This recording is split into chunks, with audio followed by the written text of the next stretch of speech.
Welcome friends, একটা ব্লগে স্বাগত। জিনার সঙ্গে পরিচয় করাবো। ইনি সেকেন্ড টাইম এখানে এসেছেন। আগে এসেছেন, তারও একটা সম্ভবত ভিডিও আছে, একটা ভিডিও আছে।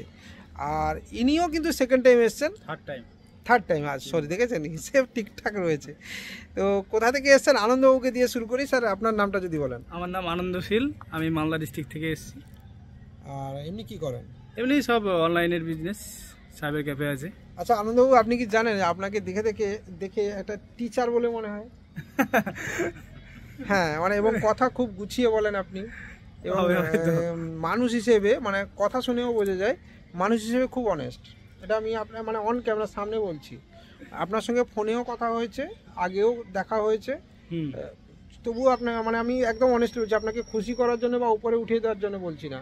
মানে এগুলো মানুষের ক্যারেক্টারের সঙ্গে যায়, এগুলো অনেকটা ফেসের সঙ্গে, তার কথা বলার সঙ্গে, এবং খুব ধীর কথা বলেন আপনি।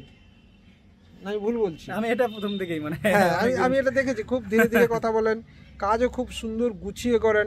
এই যে গুছিয়ে কাজ করেন তার প্রমাণটা একটু আগে পেলাম। আমি দেখেছি যে গুছিয়ে কাজ করেন আপনি। তো আনন্দবাবু এমনি কি করেন?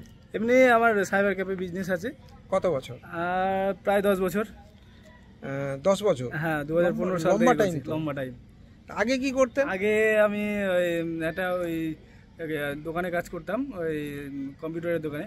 অনলাইনের কাজ না, এমনি ওই কম্পিউটার সার্ভিস করা, প্লাস ওই যেগুলো এক্সট্রা যেগুলো কাজ হয় সেগুলো করতাম। আপনাদেরকে বলি, আনন্দবাবু এখানে এসে আগেও পুকুরে চান করেছিলেন। হ্যাঁ, আজকেও এসে চান করেছেন। আর উনি জানেন যে এখানে একটা পুকুর আছে বড় সড়ো, যেখানে চান করা যাবে। তো ওই জন্য এসে দেখলাম ব্যাগপত্র রেখে, আমি হঠাৎ দেখলাম আনন্দবাবু নেই। কি হলো, আনন্দবাবু গেল কোথায়? আর সাথে এবার জয়দেববাবুর নামটা মনে নেই, নাম্বার তো সেভ রয়েছে, নামটা মনে নেই। তো পরিচয় দেওয়ার পরে মনে পড়লো যে হ্যাঁ, জয়দেববাবুর একবার এসেছিলেন জানুয়ারি মাসে 2022 সম্ভবত। হ্যাঁ, 22 সম্ভবত আমার ধারণা, 22 বা 21 হবে। 22 কি? হ্যাঁ, হতে পারে 22 হবে। হ্যাঁ, হচ্ছে সেই পুকুর, তাই তো? এখানে আনন্দবাবু এসে আগেও ডুব দিয়ে দিয়েছেন, আজকেও এসে এখানে, এই হচ্ছে ঘাট, স্কুলের পুকুরের ঘাট এটা। এখানে এমনিতেই অনেক মানুষ স্নান ফান করেন। ওই যে অলরেডি ঘাটে জিনিসপত্র রয়েছে। এখানে এই যে বাচ্চাদের মিড ডে মিলের থালা রয়েছে, এই দিকটা পুকুর রয়েছে, ওই দিকটা বিএড কলেজ রয়েছে। তো এমনিতে আর কি করা হয় আনন্দবাবু? এখন ওই আপাতত ওটাই করছি, আর একটা গ্রাহক সেবা কেন্দ্রের জন্য চেষ্টা চালাচ্ছি। না, কোন ব্যাংকের এটা আমি জিজ্ঞেস করব না, একদমই এসব বিষয় নিয়ে কথা তো ভিডিওতে অন্তত বলা উচিত না, যতক্ষণ না অন্তত কোড জেনারেট হচ্ছে। চেষ্টা উনি করে যাচ্ছেন, করতেই পারেন, আপনিও চেষ্টা করতে পারেন, সেটা ঠিক আছে। জয়দেববাবু এমনি কি করেন স্যার? আমি বর্তমানে ওই সাইবার ক্যাফে নিয়ে ব্যস্ত। সাইডে আমার কিছু দু একটা বিজনেস আমি করি। আমার অনলাইনটায় সাইবার ক্যাফেটাই আমার মেন বিজনেস, এখানেই আমি বেশি সময় দেই। ওইদিকেও কিছু সাইডে কিছু আমার আছে, ওগুলো করি। মালদা থেকে আসতে অসুবিধা? না, কোনো অসুবিধা নেই। মালদা থেকে আপনি আজকে এসেছেন না দুদিন আগে এসেছেন? আমরা ছিলাম বহরমপুরে ছিলাম। আচ্ছা, গতকাল বহরমপুরে ছিলাম, একটু একটা দরকার ছিল, ডক্টরের ব্যাপার ছিল। আচ্ছা, পার্সোনাল কিছু কাজ ছিল। ওখান থেকে বোনের কাছে এসেছিলাম, বোন ওখানে চাকরি করে। আচ্ছা, ওখানে দিয়ে করে রাত্রিবেলা আবার ওখান থেকে ট্রেন ধরে সকালে এখানে নামলাম। আচ্ছা, আপনি ডাইরেক্ট ট্রেনে শিয়ালদা পর্যন্ত? হ্যাঁ, শিয়ালদা হাওড়া পর্যন্ত, হাওড়া থেকে বাস ধরে এখানে চলে এসেছেন। সত্যি কথা বলতে কৃষ্ণেন্দুদার সাথে আজ থেকে নয়, বহু বছর ধরে। হ্যাঁ, আপনি তো 3বার এসেছেন। আমার এখানে 3বার হলো আসা। দাদার ব্যবহারটা একদম একই রকম রয়েছে, বদলে গেছে একদম। বদলানো তো কথা, আরো মানে কি বলবো, কোনো সময় আমরা পড়লে যে কোনো সমাধানের জন্য উনি রেডি থাকেন সব সময়। না, এখানে বলি, জয়দেববাবু একটা পেমেন্ট আমাকে পাঠিয়েছিলেন 10,000। এবারে ওই দিন যখন পেমেন্টটা পাঠিয়েছেন, আমি তখন আমার মিসেসকে নিয়ে সুন্দরবনে ঘুরতে গেছি। তো ন্যাচারালি পরে আর জয়দেববাবু জানেন যে আমি ব্যস্ত থাকি, আর উনি জানেন যে টাকা তো মরবে না, আর উনি 2-3বার এ নিয়ে থার্ড টাইম, মানে উনি দেখে গেছেন আমি কতটা ব্যস্ত থাকি। উনি কি করেছেন, আমাকে ফোনই করেননি। আর মাঝে একবার কি ট্রাই করছিলেন, পাননি, যে কোনো কিছু হতেই পারে, না বলবো না। এবার ন্যাচারালি আমার হোয়াটসঅ্যাপটা থেকে একটা টাইম থাকে, ডিলিট হয়ে গেছে। তো এবার আজকে যখন এসছেন বলছেন স্যার আমি না পেমেন্ট করেছি, কিন্তু আমার কোনো মেল রিসিভ হয়নি। বললাম কী হলো ব্যাপারটা, মেল রিসিভ হয়নি? এক্সেল শিট খুলে দেখছি ওখানেও নাম নেই। ম্যাটারটা কী হলো, কারণ এক্সেল শিটের নাম নেই অথচ বলছেন পেমেন্ট করেছেন। আমি পুরোনো ডেটা ঘেটে দেখলাম যে না, ওনার ফাইল এবং পেমেন্ট স্ক্রিনশট আলাদা করে রাখা আছে, কিন্তু মেল করা হয়নি। তো সেটা আবার আজকে মেল করলাম, হেড অফিসে ফোনও করলাম, যাতে ওনার কাজটা কুইকলি হয়।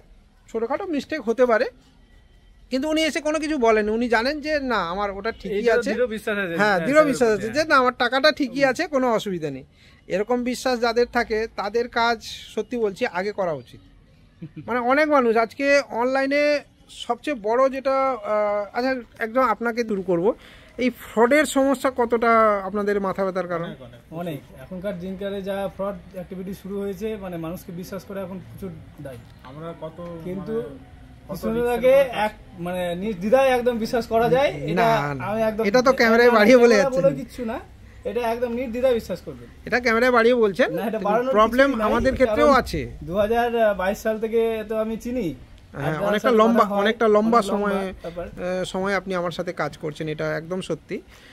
বাকি আপনাদের মালদাতে লোকে বলে যে মালদা এখন ফ্রড লিস্টে ওপরের তলায়। হ্যাঁ, এটা অ্যাকচুয়ালি সব এনপিসি আন্ডারে চলে গেছে, মানে ফ্রডের জন্য মালদা প্রথমেই আছে। মালদা প্রথমেই রয়েছে, হ্যাঁ, সবাই বলে। কিন্তু এবং এ কারণে মানুষকে প্রচুর দুর্ভোগ তো করতে দুর্ভোগ হয়। করতে হচ্ছে, কারণ যারা ভালো কাজ করছে তাদের খুব অসুবিধা হচ্ছে। এবার পিনকোড ব্লক, পিনকোড ব্লক হয়ে যাচ্ছে, কিছু অসাধু ব্যক্তি কাজ করছে, ওদের জন্য আদার যারা ভালো যারা কাজ করছে তাদের অসুবিধা হয়ে যাচ্ছে, সবাইকে এটাই বুঝতে হচ্ছে। প্রবলেম হয়ে যাচ্ছে আমাদের খুব। এই side এ। আমরাও ভয়ে ভয়ে থাকছি কখন কি হবে। হ্যাঁ, আপনাদের ক্ষেত্রে এরকম কোনো ঘটেছে যে এখনো পর্যন্ত যে ফ্রড হয়েছে এবং সেজন্য আপনার টাকা ফেঁসেছে, বা আপনার ইউপিআই কোনো ফ্রড এগুলো ধরনের কোনো? ফ্রড বলতে আমার একটা ফ্রড হয়েছিল, সেটা হচ্ছে ওই আধার পারপাসে।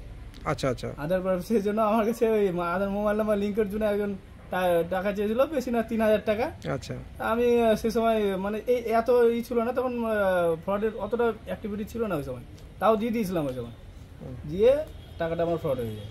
আচ্ছা আচ্ছা। অ্যাকচুয়ালি এই যে লোকে এখন বলছে যে মালদা, উত্তর দিনাজপুর, বালুরঘাট, দক্ষিণ দিনাজপুর এই এরিয়াতে প্রচুর ফ্রড সংগঠিত হচ্ছে, কেন? এমনটা নয় যে শুধু মালদা, উত্তর দিনাজপুর এইসব জায়গায় হচ্ছে। এটা অ্যাকচুয়ালি বলতে গেলে মালদাটা ওই সবার ফার্স্ট লিস্টে কি জন্য যে চলে এসেছে আমরা নিজেরাই বলতে পারছি না। নিজের এই হচ্ছে confused। মানে এখন মালদার লোক বললে সন্দেহের চোখে দেখে কি? হ্যাঁ, অবশ্যই।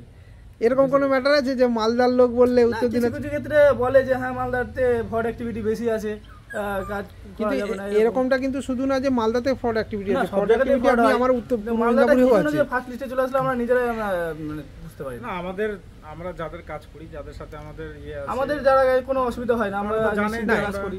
এটা তো কখনোই আর হতে আমাদের- পারে না যে সবাই ফ্রড করছে, হ্যাঁ, এটা তো সেটা তো নাই। এটা তো হতে পারে না কখনোই। কিন্তু কি হয়, কিছু মানে কয়েকটা সংখ্যক মানুষের জন্য ওদের জন্য আমাদের ব্যবসাটা একটু এই ব্যবসাটা পুরো ডাউন খাচ্ছে। এইপিএস এর পিনকোড ব্লক হচ্ছে, ডিএমটি করতে পারছেন না, নতুন কোনো সার্ভিস পাচ্ছেন না, কোনো কাজ চাইতে গেলে আপনাকে একবার সন্দেহ চোখে দেখছে, পুলিশ ভেরিফিকেশন পেতে গেলে হয়রানি হতে হচ্ছে, অনেক ঝামেলার সম্মুখীন হতে হচ্ছে। তো এন্ড অফ দ্য ডে এখন তাহলে আপনার বিজনেস কেমন চলছে?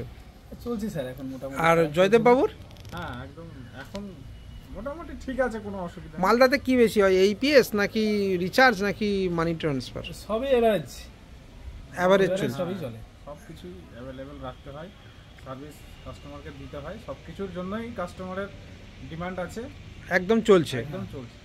তো বন্ধুরা, মোটামুটি এই হচ্ছে আড্ডা। মানে ইনারা আমাদের অনেক পুরনো সাবস্ক্রাইবার শুরুর থেকে, তাই নতুন করে রিভিউ নেওয়ার কিছু নেই। ইনারা নিজেরাই জানেন যে আমরা কতটা ভালো সার্ভিস দিই বা খারাপ সার্ভিস দিই, যাই দিই সেটা উনি জানেন, ওনারা জানেন। জাস্ট আপনাদের সঙ্গে শেয়ার করলাম যে এখনকার ফিনটেক ইন্ডাস্ট্রিতে কি অবস্থা, মালদার কি সিচুয়েশান, ইনারা সেই সিচুয়েশানের মধ্যে থেকে বিজনেস করা যে কতটা টাফ, মানে যেখানে আমি নিজে জানি। এবং আপনাদেরকে বলি 11 তারিখ, হয়তো আপনি যখন এই ভিডিওটা দেখবেন হয়তো 11 তারিখ পেরিয়ে যেতে পারে এডিট হয়ে আসার পরে। তো 11 তারিখ আশা করছি মালদা থেকে 11 বা 13 এর মধ্যেই থাকবো, আশা করছি ভিডিওটা তার আগে দিয়ে দেবো। তো আপনারাও দেখা করতে পারেন মালদাতে আমাদের সাথে। আর ইনাদের মতো মানুষ যারা সৎভাবে, বা আপনিও যে দেখছেন আপনার মতো মানুষ যারা সৎভাবে এই বিজনেস করছে, তাদের জন্য অন্তত মালদা রেড লিস্ট থেকে হেঁটে যাক, এই আশা রেখে আজকের এই ভিডিওটা এখানেই শেষ করব। আনন্দবাবু এবং জয়দেববাবুকে স্পেশাল থ্যাঙ্কস জানাবো মালদা থেকে এত দূর আসার জন্য। থ্যাংক ইউ আপনাদের দুজনকে স্যার। আপনাকে থ্যাংক ইউ।